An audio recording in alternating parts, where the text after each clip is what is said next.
우리가 보통 하나님에 대해서 여러 가지 표현을 하지만 그 표현 중에 하나가 무엇입니까? 또 무한하다라는 표현을 이제 가끔 씁니다. 무한하다라는 것은 어떤 뜻입니까? 끝이 없다, 한계가 없다라는 뜻이죠. 보통 우리가 수학에서 무한을 표현할 때 쓰는 이 표시, 사인이 뭡니까? 이렇게 무한대, 이거 아시죠? 이렇게 생겼어요. 팔자를 옆으로 뉘어놓은 거. 이제 이게 뭐냐면 메비우스의 띠인데요. 이 메비우스의 띠 저희가 초등학교 때 이걸 만들어 본 적이 있습니다. 종이를 이렇게 얇게 잘라서 그거를 이렇게 꼽니다. 한번 꽈서 양쪽 끝을 연결을 하면 어떤 일이 있냐면 여기서부터 시작해서 돌아오면 다시 여기까지 도착합니다. 근데 끝이 없어요. 계속 반복. 그래서 그것을 가르치는 개념이 무한하다, 무한입니다. 그러면 하나님은 무엇이 무한하실까요? 우리가 보통 하나님 무한을 얘기할 때, 끝이 없다고 얘기할 때, 시편 기자는 얘기할 때 주의 인자가 끝이 없다, 그렇죠? 주의 사랑도 끝이 없다, 주의 자비도 한이 없다라고 얘기합니다. 그러니까 보통 끝이 없다는 말은 하나님이 가지고 있는 좋은 거, 하나님이 우리에게 행하시는 아름다운 것들, 선한 것들을 얘기할 때 사람들은 무한하다고 이야기를 합니다. 그런데 한번 질문을 해봅니다. 정말 하나님은 끝이 없을까요? 정말 하나님은 무한하실까요?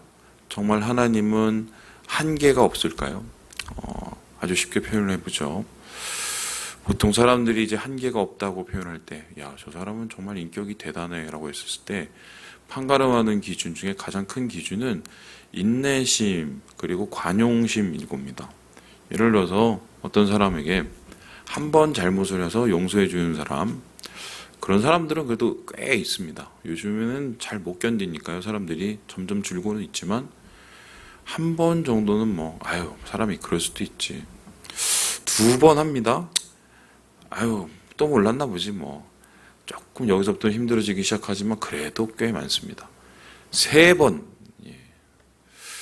세 번? 이게 좀 힘들죠. 왜냐하면은 오죽했으면 베드로가 와서 제가 똑같은 잘못을 세 번 용서해 줬습니다. 이렇게 얘기했어요. 이 소리 뭐냐면 그렇게 하는 인간이 많이 없다. 그런데 주님 제가 이 정도 했으면 이거 잘한 거 아닙니까? 저 칭찬해 주세요. 요거 얘기하려고 하나님 앞에 왔죠. 주님 앞에. 잘 없다는 소리죠. 똑같은 일을 똑같은 사람에게 세 번 당해본다고 생각을 해보세요. 예, 돈을 세 번 떼먹은 거예요. 똑같이. 그리고 여러분을 해코지를 세 번 한 겁니다. 그리고 막말을 똑같이 세 번을 합니다. 그러면 이거는 좀 영혼의 타격이 크죠. 그리고 한계가 옵니다. 우리 인내심의 한계, 또 뭔가 우리 인격의 한계가 오게 됩니다.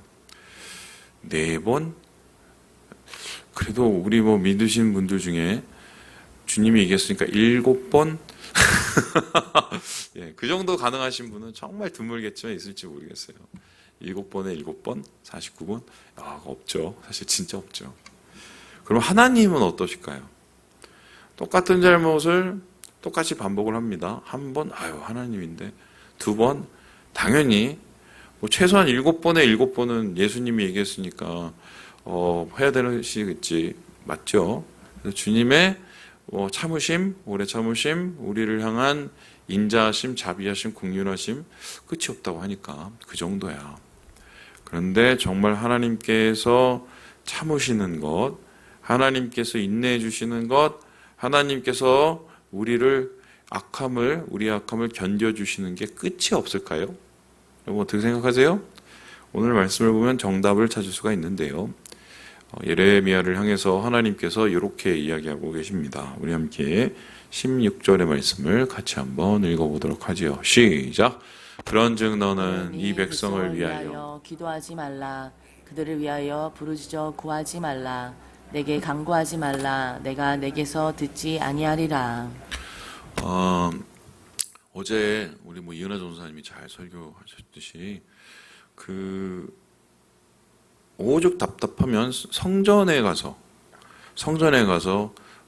이스라엘 백성을 고발하고 이스라엘 백성에게 외치라라고 얘기를 했죠. 뭐라고 했습니까? 야, 니네는 도둑의 속을 이 강도의 소굴로 만들어 버렸어. 그거를 그대로 받아서 리바이벌 하신 분이 바로 예수님이십니다. 공생에 처음 사역 시작하실 때 성전에 올라가셔서 비둘기 파는 사람, 돈 바꿔주는 사람 다 이렇게 쫓아내시고 강도의 소굴로 만들지 말라. 거의 똑같은 리바이벌이에요. 그런데 그렇게 한 게 여러분 피부로 안 와닿으실 겁니다. 제가 피부로 와닿게 해드릴게요. 우리가 주일날 예배를 드리는데 전에 우리 교회들을 다녔던 분이 앙심을 품고 가서 이 교회 화단 앞에서 이 교회를 들어오시는 예배당 들어오시는 모든 분들에게 이 교회는 썩었다. 박성민 목사는 거짓말쟁이다. 이 교회는 망한다. 여러분 그거를 예배드리는 내내 한 2시간 동안 앞에서 외친다고 생각을 해보세요. 야, 이 예배당은 완전히 무슨 도둑의 소굴이야. 막. 여러분 감당하실 수 있겠어요? 예레미야한테 그걸 지킨 거예요, 그거를. 그러니까 이거는 뭐 하나님의 극단적인 처분인데 그만큼 예배가 잘못돼 있었고 또 이스라엘 백성의 영적 상태가 문제가 있었고 가장 큰 문제는 그들이 자기가 별로 문제가 없다고 착각하고 있었던 것이죠. 그렇게 하나님께서 예레미야에게 외치게 하셨을 때, 자, 그러면 질문을 해보겠습니다. 예레미야는 자기 동족에 대해서 사랑을 하고 있었던 사람이고, 아끼고 있었던 사람이고, 자기 동족이 망하지 않기를 간절히 바랬던 사람이에요. 불붙는 마음과 같은 사람이었죠. 그리고 눈물이 많은 선지자였습니다. 그러면 그 극단적인 하나님의 명령에 예레미야가 어쩔 수 없이 주님이 말씀하시니 나는 따를 수밖에 없죠. 그렇게 따른다고 한번 생각을 해봅시다. 그 마음이 얼마나 불편할까요? 성전을 지나친 사람에게 너 그렇게 예배하면은 하나님 받으실 줄 알아. 여기는 도둑의 소굴이야. 여기는 하나님이 계시지 않아. 하나님이 그 재물을 기뻐하지 않아. 그렇게 얘기할 때 아마 돌을 맞았을 것 같고요.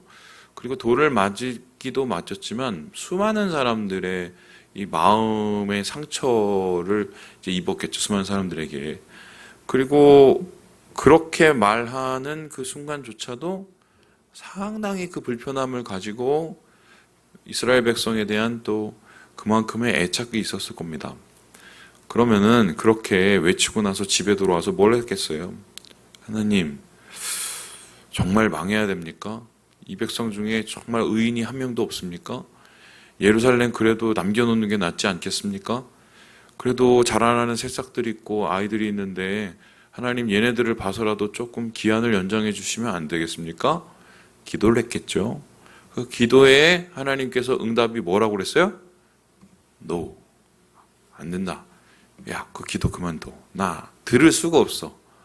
너 그 기도 하지 마. 이 소리는 뭡니까? 아무리 네가 기도를 해도 내가 응답해 주지 않겠다라고 이야기를 하십니다. 그러면 분명히 하나님은 무한하시다고 했는데 여기 예레미야에게 기도하지 말라고 하시는 하나님은 한이 있으십니까? 한이 없으십니까? 한계가 있죠. 하나님도 한계가 있네? 왜 이게 앞뒤가 안 맞죠? 하나님은 인자도 끝이 없고 긍휼도 끝이 없고 자비도 끝이 없고 그러니까 나를 몇 번이고 1000번이고 용서해 줄 것 같은데 한계가 있네? 그래, 내가 이럴 줄 알았어. 그래, 뭐 하나님도 어떻게 참는데 한계가 없을 수 있겠어. 인간은 아니시지만 그래도 이거 뭐 어떻게 보면 당연한 거야. 알아서 잘 기어야 되겠네. 이렇게 우리가 이야기하고 오늘 말씀을 끝낼 수도 있겠지만 그런데 이거는 되게 모순됩니다. 모순된 명제예요. 왜요? 하나님이 끝이 없다고 얘기해 놓고 여기는 끝이 있어요. 그러면 같은 성경에서 다른 이야기를 하고 있으면 우리는 도대체 이 성경을 어떻게 신뢰할 수 있으며 이 성경의 하나님을 우리는 어떻게 우리는 믿을 수 있을까? 앞뒤가 다르잖아요. 저는 이제 여기에서 여러분과 함께 질문을 시작해 보려고 하는 거죠. 아니 끝이 없다고 하면서 이렇게 하나님의 인내의 끝이 말씀 속에서 보이면 물론 수백 년 동안 이스라엘 백성이 똑같은 실수를 뭐 수백 번 수천 번 했겠죠. 뭐 하나님 입장에서는 충분히 그럴 수 있다고 생각을 하지만 그래도 본인 자신을 하나님께서 당신을 끝이 없다라고 소개하고 계시는데 그러면 이거 앞뒤가 맞는 거 아닌가? 저는 여기에 대해서 여러분과 함께 좀 고민을 해보려고 합니다. 그래서 이걸 통해서 어떤 고민을 가냐? 성경은 거짓말을 안 하니까 여기에 있는 좀 숨은 뜻, 더 깊은 뜻을 발견하고 우리의 연약함에 대하시는 하나님의 방법, 그리고 우리의 죄에 대해서 심판하신 하나님의 그 속뜻, 그게 뭔지를 한번 좀 살펴보려고 합니다. 자, 그러면 이스라엘 백성은 도대체 이런 하나님의 인내를 시험할 정도의 행동을 어떻게 했길래 이렇게 나타낼까? 여러분 잘 아시는 것처럼 죄를 많이 졌는데요. 그 죄가 다음과 같았습니다. 우리 함께 18절의 말씀을 같이 한번 읽어보도록 하죠. 시작. 자식들은 나무를 줍고 아버지들은 불을 피우며 부녀들은 가루를 반죽하여 하늘의 여왕을 위하여 과자를 만들며 그들이 또 다른 신들에게 전제를 부음으로 나의 노를 일으키느니라. 아유, 자라나는 세대가 있는데 하나님 참으셔야죠. 그럴 게 아니라는 거예요. 우상 숭배에 남녀노소, 예, 아버지, 어머니, 아들, 딸, 손자, 손주, 며느리, 예, 뭐 개구리도 아니지만 다 모여서 같이 우상 숭배를 참여했다는 겁니다. 우상들을 위해서 음식들 만들고 우상들에게 제사하는 거에 한 명도 빠지지 않고 모두 다 합세했다. 그러니까 이들의 집안과 이들의 가정은 이미 하나님이 아닌 다른 신, 하늘의 여왕이네. 도대체 이 하늘의 여왕은 어떤 여왕인가요? 로 섬기기에, 그리고 거기서뿐만 아니라 또 다른 신들, 그러니까 수많은 신들, 가짜 신들을, 하나님 아닌 것들을 하나님을 분노하게 하는 십계명을 어기는 일들을 지금 반복하고 있었다. 한마디로 전적인 전부의 타락을 우리가 볼 수 있습니다. 이 정도니까 하나님이 화가 나셨지, 참지 못하시지. 그래도 끝이 없다고 그러는데 그러면 안 되죠. 자, 그럼 그 다음에 어느 정도의 모습인지 한번 볼까요? 우리 함께 21절의 말씀을 같이 한번 읽어보도록 하겠습니다. 21절입니다. 시작. 만군의 여호와 이스라엘의 하나님께서 이와 같이 말씀하시되 너의 희생 제물과 번제물의 고기를 아울러 먹으라. 아울러 먹어라. 이게 뭐냐면은 하나님 앞에 나와서 제사를 드리면서도 이 짓을 했다는 겁니다. 우상을 섬기면서도 이 사람들이 별로 문제의식을 안 느꼈던 이유는 우리는 하나님한테 할 거를 해 라고 생각했기 때문이에요. 그런데 하나님께서는 여기에 대해서 뭐라고 얘기하십니까? 니네끼리나 먹어, 이렇게 얘기하고 있는 거예요. 아울러 먹어라. 이게 좋은 얘기가 아니라 야, 나는 상관없으니 니네끼리 뭐 알아서 먹든지 말든지, 나하고 상관없는 그 제사나 예배를 왜 드리니? 이렇게 이야기를 하고 있는 거죠. 그 이야기가 뭡니까? 우리가 예배를 드리는 이유가 뭐죠? 이스라엘 백성들이 하나님 앞에 제물 갖고 와서 흠없는 제물을 하나님 앞에 제물로 드리는 제사로 드리는 이유가 뭡니까? 여러분 그 제사를 드릴 때의 과정을 한번 아시나요? 흠없는지 없는지 그 제사장들과 그 제물을 관리하는 사람들이 갖고 온 그 제물을 자게 살펴봅니다. 그래서 흠이 하나 있으면 그냥 돌려보내요. 이거 안 돼. 그리고 진짜 온 몸에 뭐 기스라도 안 나야 돼. 스크래치라도 안 나고 상처가 있으면 안 돼. 오케이, 통과. 흠없는 제물. 자, 그러면 흠없는 그 양소를 가져다가 그 다음에 뭘 합니까?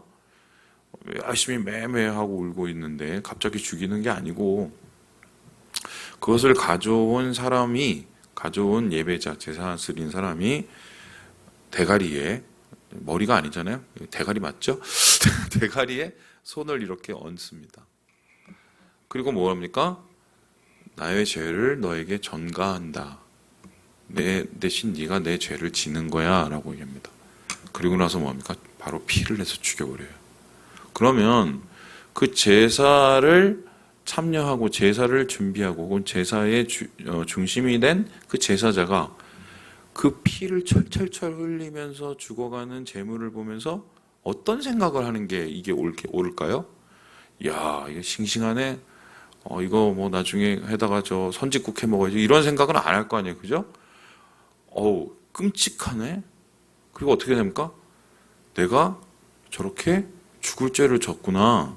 이게 하나님께서 일부러 눈앞에서 피를 흘리게 하시는 이유란 말이에요. 그러면 그런 제사를 드리고 왔으면 어떻게 됩니까?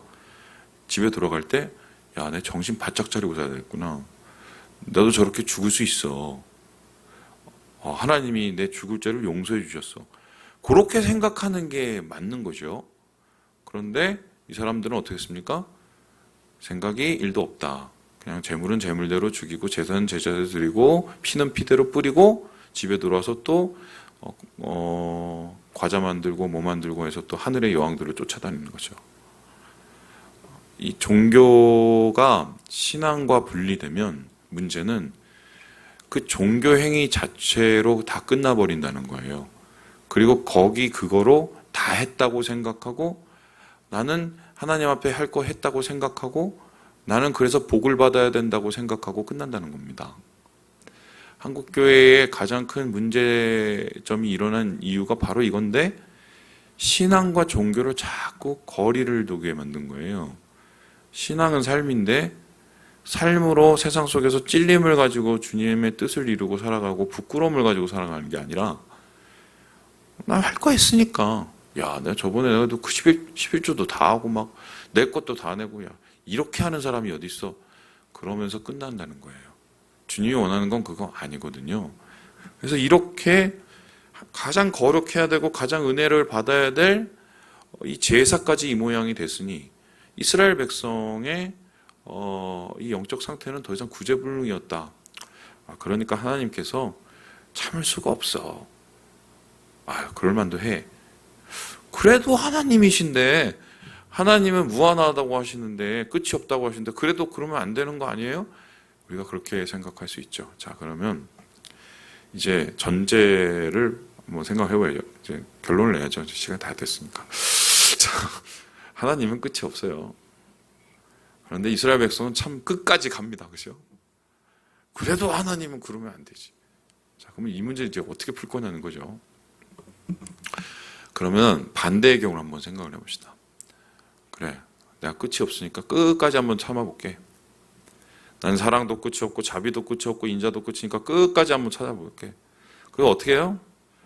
이스라엘 백성들이 예배당 더럽히고 제사를 제사답지 못하게 하고 자식 새끼들하고 같이 모여서 맨날 우상 숭배하고 그걸 하나님이 난 끝이 없으니까 난 자비로우니까 나는 한이 없으니까 그래 내가 다 한번 내가 참아볼게.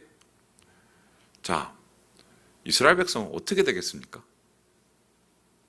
하나님은 끝이 없어서 하나님은 굉장히 하나님은 용서를 진짜 끝도 없이 해주셔. 하나님은 굉장히 높임을 받을지 모르겠지만 이스라엘 백성은 그때부터 완전히 끝나는 거예요. 진짜 끝나는 거죠. 왜요? 자기가 잘못한 것이 잘못한 건지도 모르는 사람은 그때부터는 끝없이 달려갑니다. 끝도 없이 달려갑니다. 끝도 없이 추락하죠. 그러면 여기서 하나님께서 끝이 없음에도 불구하고 하나님의 인내에 끝이 있다라고 말하는 이유는 무엇일까요? 진짜 하나님이 승질이 많이 나서 그래 니놈 이때까지 내가 참았으니까 한번 당해봐라 이러면서 하나님께서 이스라엘 백성들을 향해서 칼을 드시고 창을 드시고 멸망의 심판을 드신 게 아니라 하나님의 사랑과 하나님의 자비는 여전히 끝이 없지만 그렇게 해야 이스라엘 백성이 그나마 다시 살 수 있는 기회가 열리기 때문이다. 아주 쉽게 표현을 해드리죠. 자식 새끼 있어요. 말 더럽게 안 들어요. 이제는 수준이 이상이야. 여러분 그럴 때 그래 내가 이때까지 얼마 참았는데 내가 7번 참았으니까 이제 너한테는 내가 참은 거를 내가 다 분풀이 해줄 거야. 이러면서 때리시는 부모님도 계시겠지만 그렇지만 대부분의 부모님은 뭡니까? 내가 이렇게 안 하면 얘가 나쁜 인간 돼. 나쁜 사람 돼. 나중에 나 없을 때 어떡해. 이 마음 가지고 우리가 훈계하고 아이들 때리잖아요. 물론 요즘 잘 안 때리지만 하나님의 인내의 한계는 바로 그것 때문이에요. 인내의 한계가 아니라 하나님의 사랑이 끝이 없음을 드러내는 겁니다. 스스로의 말을 뒤집는 것처럼 느껴지는 그 상황 속에서도 우리를 살리기 위해서 하나님이 우리에게 어쩔 수 없이 가장 아픈 멸망의 칼을 들 수밖에 없다. 네. 말씀을 마칩니다. 그러면 목사님, 우리 어떻게 해야 됩니까? 하나님의 인내를 시험하지 말자. 하나님의 사랑의 끝을 시험하지 마세요. 예. 그냥 평범한 사랑을 많이 받으세요. 왜 이 극단의 사랑을 확인하고 싶으시겠어요? 그러면 안 돼요. 평범한 사랑, 우리에게 주신 하나님의 인자하신 사랑을 우리가 오늘 누려야죠. 주님 안에서 이 인자한 사랑으로 은혜 누리시고 살아가시는 우리 모든 형제 자매들 되시길 주님의 이름으로 축원합니다.